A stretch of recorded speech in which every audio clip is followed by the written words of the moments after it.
सभी जगह अकाल की परिस्थिति हो गई है। लगता नहीं है कि इस गांव में ज्यादा दिन रुकना उचित होगा। काम के लिए बाहर गांव तो जाना ही पड़ेगा। भूषण काम की तलाश में दूसरे गांव की ओर निकल पड़ता है। चलते चलते वे विजयपुर गांव में आ जाता है। वहां उसके रहने का कोई ठिकाना नहीं था और उसके पास कोई काम भी नहीं था। चलते चलते वह एक अमीर किसान जगत सेठ के यहाँ आ पहुंचा। सेठ जी, मैं भूषण दूसरे गांव से आया हूँ। हमारे गांव में अकाल पड़ गया है। लोगों के खेत सूखे पड़े हैं। गांव में बूंद बूंद पानी के लिए लोग तरस रहे हैं। अगर मुझे आपके पास कोई काम मिल जाएगा तो बहुत कृपा होगी आपकी। अरे रे रे, लगता है तुम्हारी हालत बहुत खस्ता हो गई है। ठीक है, वैसे मेरे पास एक काम है, पर लगता नहीं कि तुम वो कर पाओगे। शेठा जी, आप चिंता ना करें। मुझे आप कोई भी काम दे सकते हैं। मैं उस काम को पूरी ईमानदारी और मेहनत से करूंगा। अच्छा तो ठीक है भूषण, तो कान खोल के सुन लो। मेरे पास 50 गाय और 50 भैंसे हैं। तुम्हें हर रोज इनका गोबर डालना होगा और रोज सुबह शाम चारा पानी देना होगा। और महीने के आखिर में तुम्हें इस काम के लिए 200 रुपए मिलेंगे। और हाँ, 2 वक्त का खाना भी हमारी तरफ से मुफ्त दिया जाएगा। बोलो, क्या तुम ये काम कर पाओगे? अरे बाप रे, 50 गाय और भैंसों को संभालना आसान काम नहीं है। पर अब मैं कुछ कर भी तो नहीं सकता, और ऊपर से सेठ जी 2 वक्त का खाना भी दे रहे हैं। ठीक है सेठ जी, मैं ये काम कर लूंगा, पर एक विनती है। हाँ बोलो, भूषण की बात है। सेठ जी, अगर आपको समस्या ना हो तो क्या मैं आपके गायों के साथ गौशाला में रुक सकता हूँ? सेठ जी, मैं इस गांव में नया हूँ। मेरे रहने का कोई ठिकाना नहीं है। जगत सेठ थोड़ी देर सोचता है, फिर भूषण से कहता है, ठीक है भूषण, तुम गौशाला में रह सकते हो। तब से भूषण गौशाला में रहकर अपना काम करने लग जाता है। वह रोज सुबह जल्दी उठकर गायों और भैंसों का गोबर निकालता, उन्हें चारा डालता और समय पर पानी भी पिलाता था। हर रोज भूषण अपना काम पूरी ईमानदारी और मेहनत से करता था। जगत सेठ को भी भूषण का काम बहुत पसंद आने लगा था, क्योंकि वह अपना काम सफाई से करता था। एक दिन जगत सेठ भूषण को बुलाकर बोलता है, भूषण, मुझे तुम्हारा काम बहुत पसंद आया है। तुम गायों और भैंसों का अच्छा ख्याल रख रहे हो, इसलिए दूध की गुणवत्ता बढ़ गई है और गाय और भैंसे पहले से ज्यादा दूध भी दे रही है। इसलिए मैं आज से तुम्हारी तनख्वाह बढ़ाकर पूरे 400 रुपए कर रहा हूँ। आपका बहुत बहुत धन्यवाद सेठ जी। कुछ दिन ऐसे ही बीतने लगते हैं। भूषण जगत सेठ के यहाँ बहुत मेहनत और ईमानदारी से काम करता है। धीरे धीरे भूषण के पास अच्छा खासा पैसा जमा हो जाता है, जिससे वह रहने लायक एक अच्छा सा कुटिया बनवा लेता है। उस गौशाला में सोकर तो नाक से गोबर की गंध अब भी नहीं जा रही। अब भी आखिरकार मुझे अपने घर में चैन से सोने को तो मिलेगा। तब से भूषण जगत सेठ के गया गौशाला में काम करने आता और 2 वक्त का खाना खाकर अपने घर सोने को चला जाता था। कई साल ऐसे ही बीत जाते हैं। भूषण की मेहनत के कारण उसके पास अच्छा खासा रुपया जमा हो जाता है। एक दिन भूषण जगत सेठ से बोलता है, सेठ जी, आजकल गांव में चोरी की समस्या बहुत बढ़ गई है और मेरे पास कुछ रुपए भी जमा है जो मैंने अपने घर में रखे हुआ है, पर मुझे उन पैसों की चोरी की चिंता हो रही है। आपको तो पता है कि मैं दिन भर तो आपके पास ही काम करता हूँ और सिर्फ रातों को ही सोने जाता हूँ। इसीलिए मुझे रोज उन पैसों की चोरी की चिंता सताती है। हाँ भूषण, तुम बात तो बिल्कुल सही कह रहे हो। आए दिन गांव में चोरी की खबरें आ रही हैं और दिन भर तो तुम्हारा घर खाली ही रहता है तो चोरी होने की संभावना तो है। जगत शेठ थोड़ी देर सोचता है, फिर भूषण से कहता है। देखो भूषण, ऐसे में गांव में एक ही जगह है जहां पर तुम्हारा धन सुरक्षित रह सकता है, और वो है जमींदार का घर। क्या जमींदार का घर? हाँ भूषण, इस गांव के जमींदार बहुत ईमानदार और दयालु है, ऐसा मैंने कुछ लोगों से सुना है। और उनके घर पर बहुत सारे पहरेदार भी हैं, तो चोरी होने की संभावना बहुत कम है। तुम अपने पैसे उनके पास रख सकते हो। अच्छा, ऐसा है क्या शेठ जी? तो ठीक है, मैं आज ही जमींदार से मिलकर बात करता हूँ और उन्हें अपनी समस्या बताता हूँ। उस दिन भूषण जमींदार के घर उनसे बात करने जाता है। अरे तुम रुको, कहाँ अंदर आए जा रहे हो? वहीं रुक जाओ। जी, जी मुझे जमींदार जी से मिलना है। मुझे उनसे कुछ काम है। क्या काम है तुमको उनसे? मुझे जरा बताओ। जी मुझे कुछ पैसे रखवाने थे उनके पास। इसी काम के लिए आया था मैं। अच्छा ठीक है, तुम अंदर जा सकते हो। नमस्ते जमींदार जी, मैं भूषण जगत शेठ के यहाँ काम करता हूँ। कुछ साल पहले ही दूसरे गांव से यह आया था। अच्छा भूषण, बोलो तुम्हारा क्या काम है मेरे पास? जमींदार जी, मैं सालों से जगत शेठ के यहाँ काम कर रहा हूँ और मैंने कुछ रुपए भी जमा कर लिए हैं।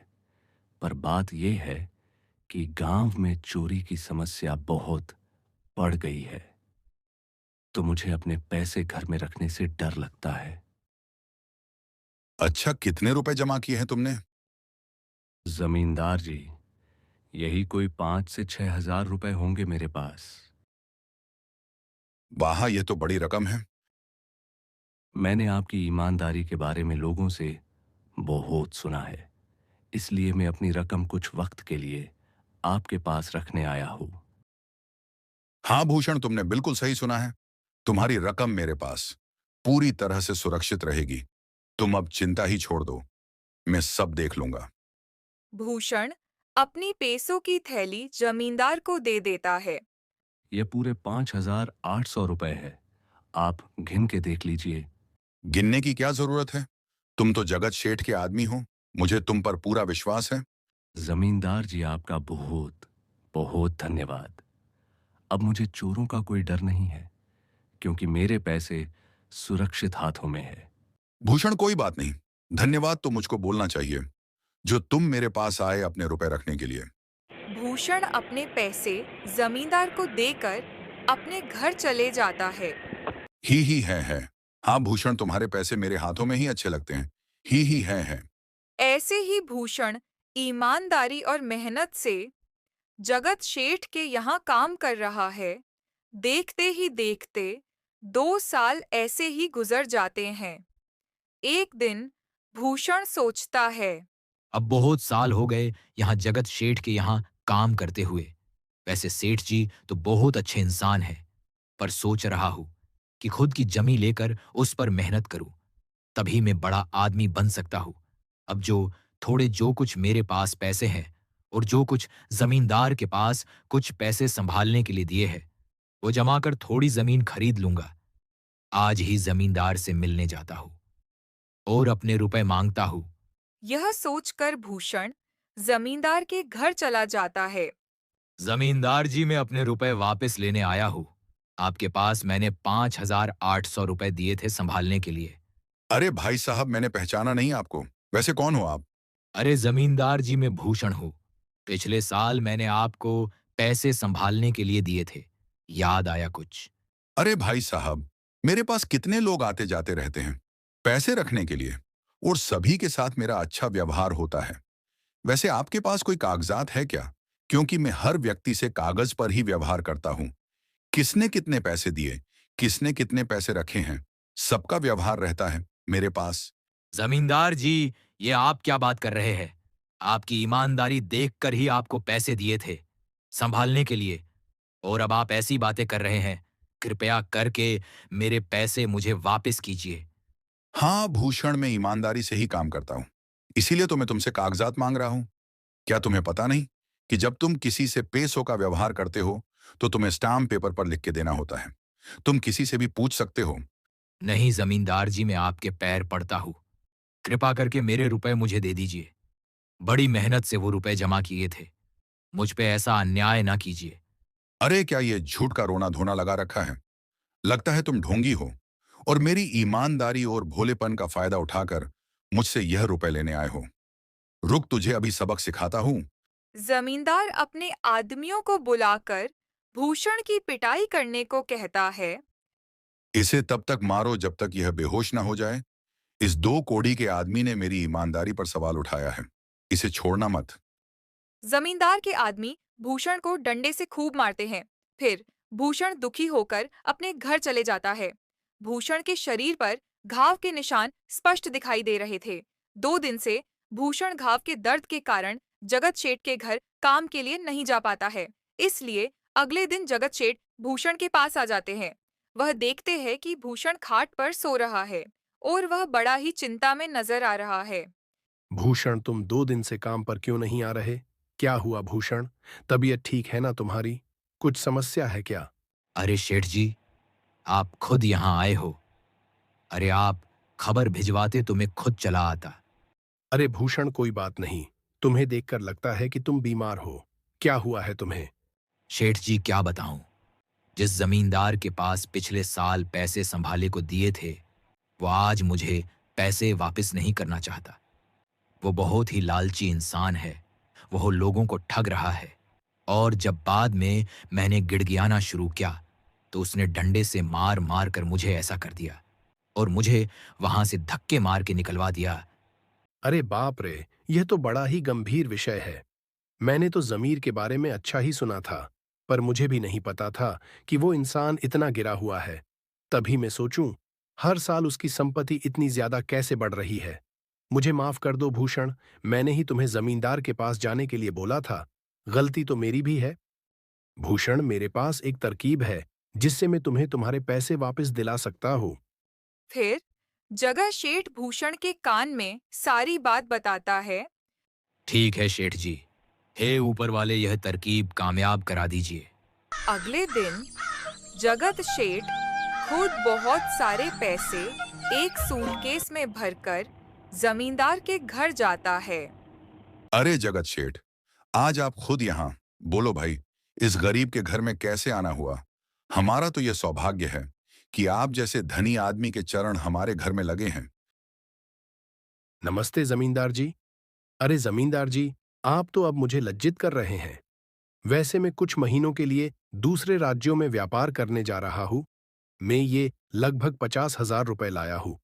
मुझे यह डर है कि कहीं यह चोरी ना हो जाए।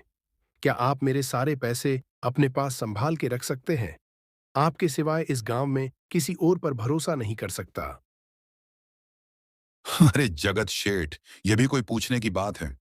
मेरे पास आपके पैसे बिल्कुल सुरक्षित रहेंगे। आप निश्चित होकर व्यापार करने जा सकते हैं।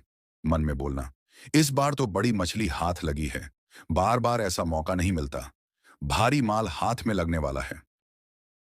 तभी वहां पर भूषण आ जाता है। अरे भूषण, तुम? अच्छा हुआ तुम आ गए। मैं तुम्हारे पास ही आने वाला था। मुझे माफ करना, उस दिन तुम्हें पहचान नहीं पाया। इतने सारे लोग मेरे पास आते हैं तो जरा परेशानी होती है, पर मैं अपनी बातों का बड़ा पक्का हूं। हाँ रुको, मैं तुम्हारे सारे पैसे अभी देता हूं। जमींदार भूषण के सारे पैसे उसे लौटा देता है। माफ करना भूषण, मेरे आदमियों ने तुम्हारे साथ उस दिन बदतमीजी की। मैं आज ही उन्हें काम से निकालता हूं। भूषण बिना कुछ बोले वहां से चला जाता है। अरे क्या बात है जमींदार जी, आप तो अपनी बातों के बड़े पके हैं। तो ठीक है, तो मैं अपने सारे पैसे आपके पास रख सकता हूँ। जगत शेठ इतना बोल ही रहा था कि इतने में वह जगत शेठ का नौकर आ जाता है। मालिक मालिक, अब आपको बाहर के राज्य में जाने की कोई जरूरत नहीं है। अभी अभी व्यापारियों का संदेश आया है और उन्होंने कहा कि वो खुद हमारे गांव आ रहे हैं। अरे यह तो बहुत बढ़िया बात हुई। अब मुझे इतने दूर नहीं जाना पड़ेगा। सुन रहे हो जमींदार जी, व्यापारी यहाँ आ रहे हैं। अब मुझे नहीं लगता कि यह पैसे आपके पास रखने का कोई मतलब होगा। चलो, आपका बहुत बहुत धन्यवाद। आपने इतनी ईमानदारी दिखाई मुझे। पर हाँ, अगली बार जरूर आपके पास ही आऊंगा। ऐसा बोलकर जगत शेठ और उसका नौकर वहां से चले जाते हैं। धत तेरी की, ये क्या हो गया? ये 50,000 तो चले गए और भूषण के 5,800 रुपए हड़प लिए थे, वो भी चले गए। आपका बहुत बहुत धन्यवाद शेठ जी। अगर आज आप नहीं होते तो मेरी सारी जमा पूंजी वो जमींदार हड़प लेता। भूषण, कोई बात नहीं। जो व्यक्ति मेहनत और ईमानदारी से कमाता है, ऊपर वाले उसका कभी बुरा नहीं होने देते, और जो हराम की कमाई का खाता है, उसका कभी अच्छा नहीं होने देते।